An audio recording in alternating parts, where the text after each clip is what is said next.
Epson L32 chiqarishiga e'tibor beringlar. Qora pashti umuman yo'q, ranglar uzilib qolgan. Bu proteksiya qilindi ham o'zini servis menyusidan.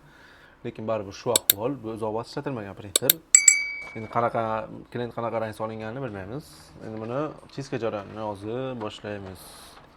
Printer hozirroq bo'lsa ham ocha olindi. Birinchi navbatda buni ochib e'tibor bersanglar, mana shu tarafida samolyot qo'yilgan bo'ladi. Bu pastda samolyot qo'yilgan bo'ladi. Buni samolyotdan ola olamiz. Ochgan edik buni. Keyin olib buni pastga tushirib ochamiz buni.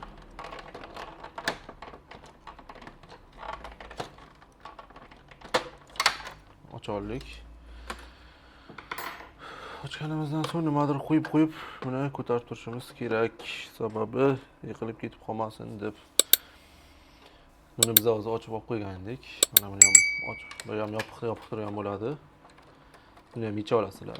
Yechganlaringizdan keyin birinchi navbatda chiqarib olinadi ham bittasi.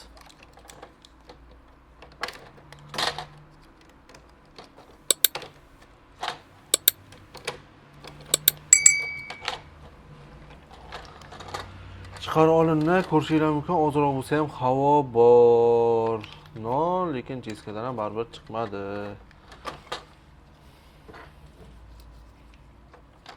Iloji bo'lsa, endi mana shu oqni ko'rib turibsizlar. Mana shu oqni qaranglar. Bu tarafida ham bor. Mana bu tarafida ham bor.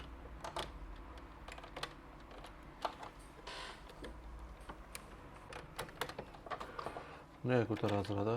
Buni olsanglar o'zi olinadi. Qo'yamiz atverka bilan.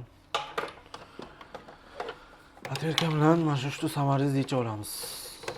Faqat ehtiyot bo'linglar shiliflariga, boshqa narsasiga ehtiyot bo'linglar. Son 3 ta samaringiz bilan qotiriladi ko'pincha.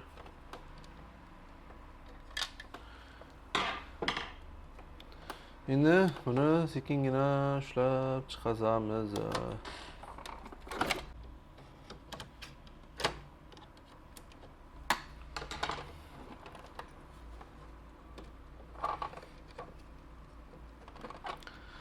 Chiqazib olamizda, shlifni ehtiyotkorlik bilan yechinglar. Mana bu shlif.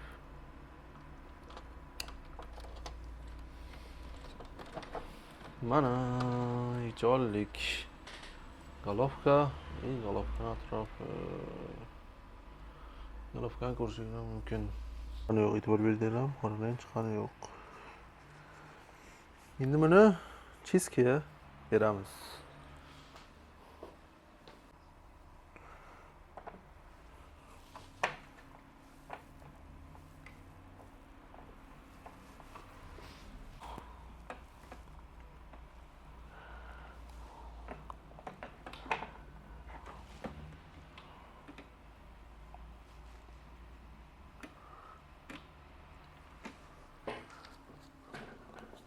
Bu nima uchun bunaqa? Bu birinchi navbatda mana bu eriydi. Kak qismi, golovka qismi eriydi, chunki o'sha tarafda qotib qoladi asnovnoy.